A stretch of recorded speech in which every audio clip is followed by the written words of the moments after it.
The polls have officially closed in Ohio's primary elections, where the Republican race for Senate could have national implications. J.D. Vance leads the crowded field of candidates. He was endorsed by former President Trump.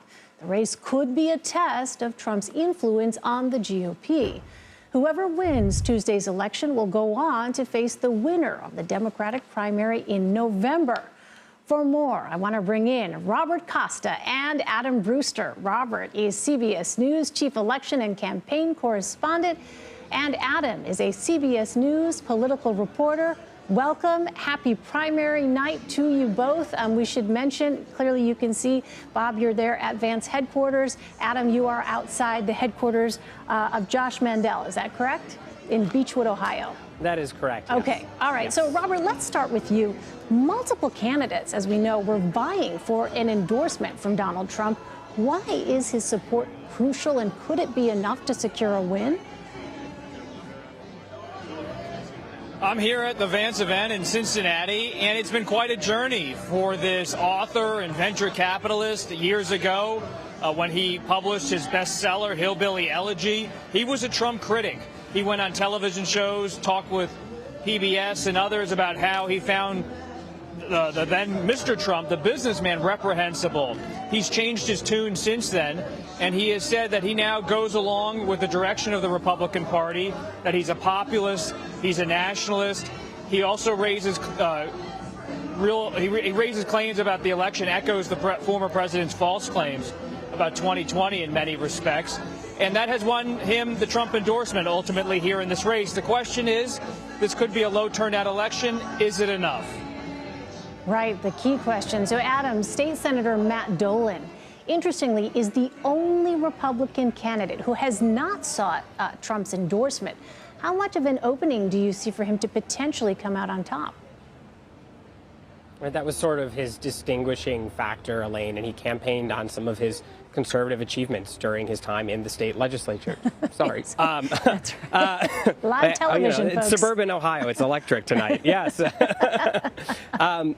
Anyways, look, they are hoping that that distinguishing factor may help him bring in some Republicans who certainly were not happy with the former president, but like some of the things he has worked on in the legislature, whether it's on taxes or on guns or on abortion restrictions. You know, I spoke to a couple of Democratic voters today here in Beechwood, which is Josh Mandel's hometown, who said they picked up Republican ballots today to vote for Matt Dolan, partly because they didn't want to see Josh Mandel or J.D. Vance get that Republican nomination, believing that, you know, whoever the Republican is who wins this this primary tonight will still have a good chance of winning in November, even though they plan on, you know, supporting Tim Ryan.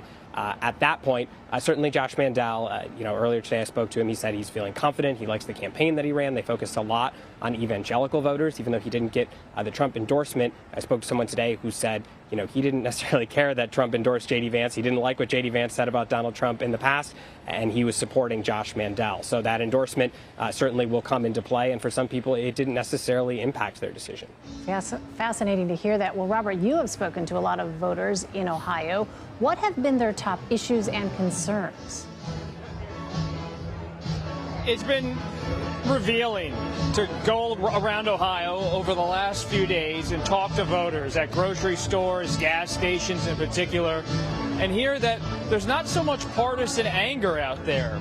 Of course, some voters blame the Biden administration for inflation, but a lot of independent voters, center-left voters, even some center-right voters are more just expressing economic pain when it comes to inflation, and they're not yet ready to have a blame game when it comes to the politics of it all. And that makes the midterm election calculation here a little bit undecided at this point in 2022. But the primaries tonight will tell us a lot about how the parties want to reach out to those voters who have been affected by the economy. On the Democratic side, you have primaries where progressives are challenging more moderate Biden-type Democrats. And on the Republican side, the Trump wing of the party clashing with some more traditional Republicans. There's energy in both parties, but you can tell that voters in both parties are feeling the same strain.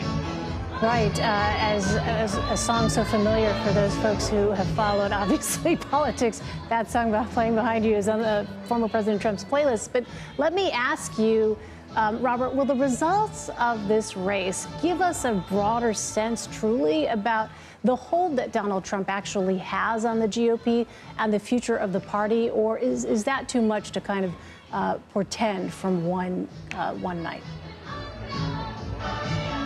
You never want to read too much into any race, but this race will be able to tell us something about the former president's political capital, because J.D. Vance was in the middle of the pack, near the top of the pack, but in no way surging before the Trump endorsement. He gets the Trump endorsement, and then he starts to really climb in the Senate primary race.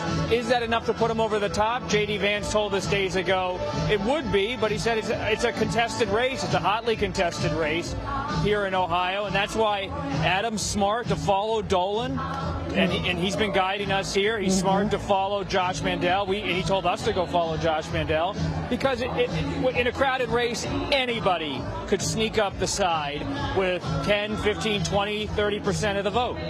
Absolutely. I would any day of the week follow Mr. Brewster's wise political counsel. So, Adam, on that note, you know, the state's Democratic Senate primary has been a little less competitive, although some sort of infighting that I've heard about from the left. But what more can you tell us about that particular contest and what to watch for? Right. Congressman Tim Ryan is expected to win the Democratic Senate primary tonight. And look, national Democrats are happy with the campaign that he's been running. He's focused a lot on the economy, on trade, some of these issues that have really propelled his 2-decade career in Congress. You know, he sort of brings that populist tone and, you know, thinks that he can connect with, you know, some of the white working class voters who have left the Democratic Party in recent years. There are some people, you know, who think that he brings the right type of message for Democrats to win, you know, by talking about economic issues and jobs in Ohio and focusing the campaign based on that. That being said, Democrats know that, you know, while Ohio is, you know, considered sort of the poster child of a battleground state, the past decade, Elaine, it's really been a red state. You know, President Trump won Ohio twice. Most of the statewide elected officials are Republicans, you know, except for some Supreme Court justices and Senator Sherrod Brown. It is a difficult place to win. I would be expecting Democrats to put more resources at this point into going on offense in places like North Carolina, Pennsylvania, and Wisconsin, perhaps putting Ohio and Florida a little bit further down their board in terms of seats that they think they could actually pick up. Right. Yeah, I was going to say, Adam, what insight do you think this election will actually give us into the election in November?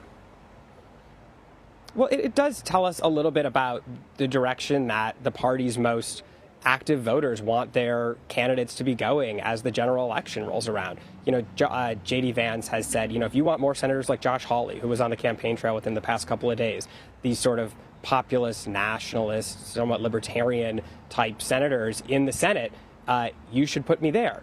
And likewise, Josh Mandel has said, hey, if you want more people like Ted Cruz, who was on the campaign trail with him over the weekend in the Senate, you should put me there. And they've said, you know, we'll be there and we'll be advancing former President Trump's agenda. You know, perhaps if Matt Dolan does win tonight, it is, you know, a more traditionally run Republican campaign. But he still does say, you know, he supports, you know, things like immigration and restrictions on abortion, you know, expanding gun rights, lowering taxes, a lot of these things that President Trump also pushed for that were popular among many swaths of the Republican Party, whether or not they liked the former president or not. But this will sort of tell us the type of politician that at least Republicans in Ohio are hoping to represent them in the United States Senate. All right, Robert Costa and Adam Brewster, we're grateful to have you both. Thank you.